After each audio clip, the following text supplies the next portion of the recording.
What the hell is a strop anyway?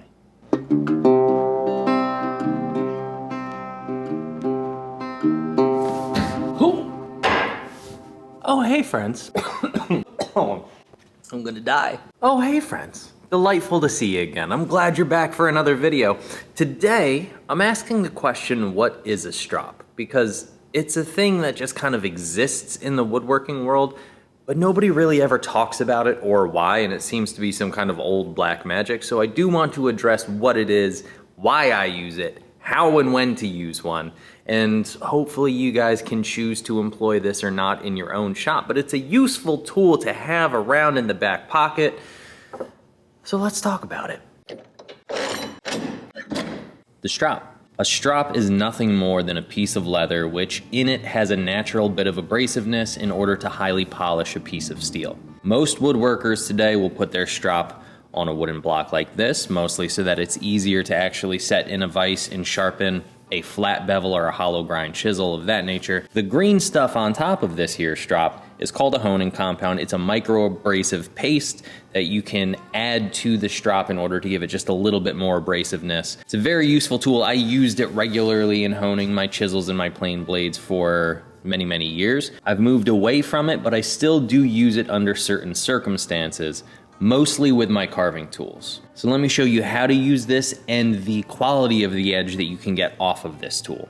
Now, like I told you, I don't typically use a strop on my chisels or plane blades anymore. However, I'm gonna start with a chisel just so you can see the process, because it's really no different than it is for using a sharpening stone. And I don't wanna convolute the thing using a gouge just yet. All I'm gonna do is I'm gonna put my chisel on this strop. I'm going to press down firmly and I'm gonna draw back. That's it. I don't know, 15 to 20 strokes, something like that. Now what I'm not doing is rocking back and forth like this because I don't want to round over that bevel.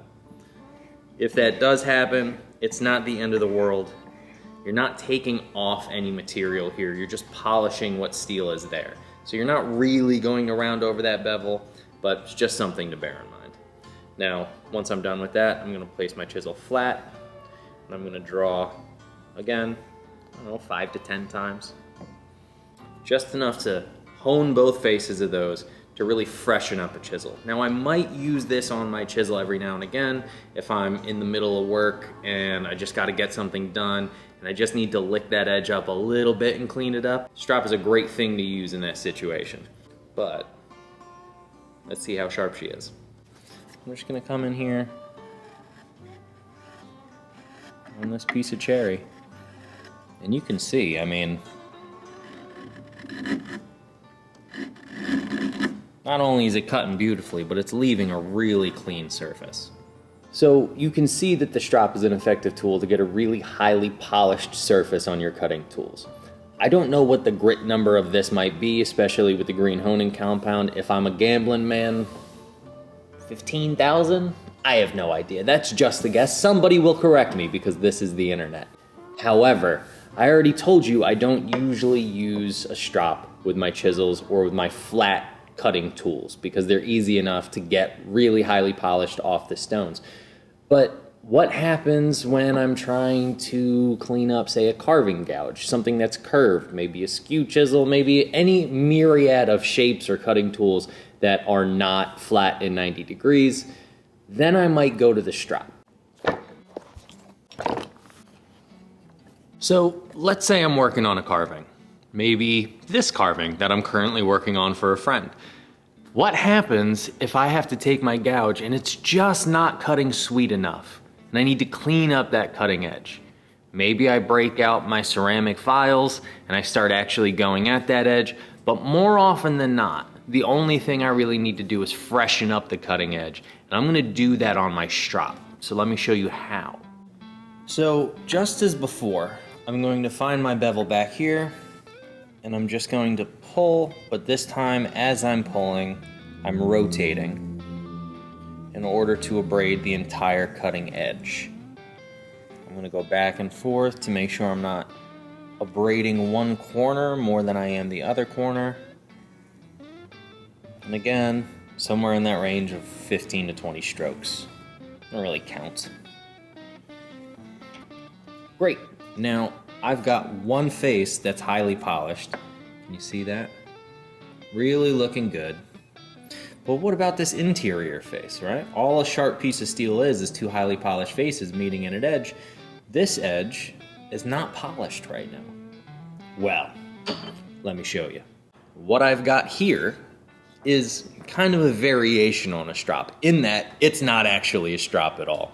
So I've got a piece of wood on one face. I've got a red rouge, which is a jeweler's rouge. So it's a little bit finer than the green compound that we're using on our strop. But on the other side, I've got this rounded edge, and I've got my green honing compound on that edge.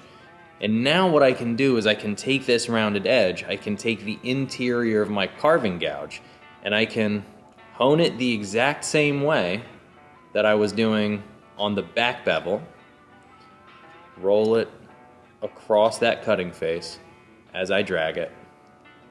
I'm just doing the same thing without the strop itself. It's just essentially an abrasive block. I could absolutely roll a piece of leather over top of this corner and create a rounded strop. I've done that many times. I know many folks who have that regularly. I just have found it's not necessary for this particular application. A nice piece of basswood, which is nice and soft, it will compress, much like a strop will, added with a little bit of green honing compound, gets the job done for me really, really nicely. And I'll show you how cleanly this cuts now. Now I've got my little wren carving all blocked up. There's a lot of material in here that needs to be removed. So as I come in here, you can see how easy I can remove material.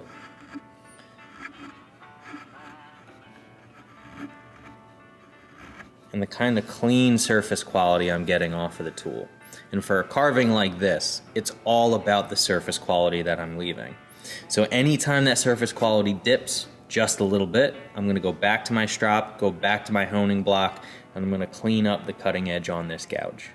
So that's it, friends. A nice, quick, easy tip video. Nothing overcomplicated, just an introduction to the strop and why I use one and why you may want to use one in your own shop. I hope it was helpful. I hope you learned something. And if you use a variation on the strop or a variation on some honing compounds, do let me know in the comments below. This is just the things that I use in my shop that I wanted to make sure that you knew about if you're new to the strop game. But onward and upward for me, I've got a door I need to make, which I think we're going to talk about soon. I've got some theories about mortise and tendons that I want to discuss with you. But for now, I'm going to go get busy on that. Friends, I hope you get in the shop this week, today, whenever you have a moment to go make things, explore, play, take aesthetic risks. And I will see you in the next video. Cheers.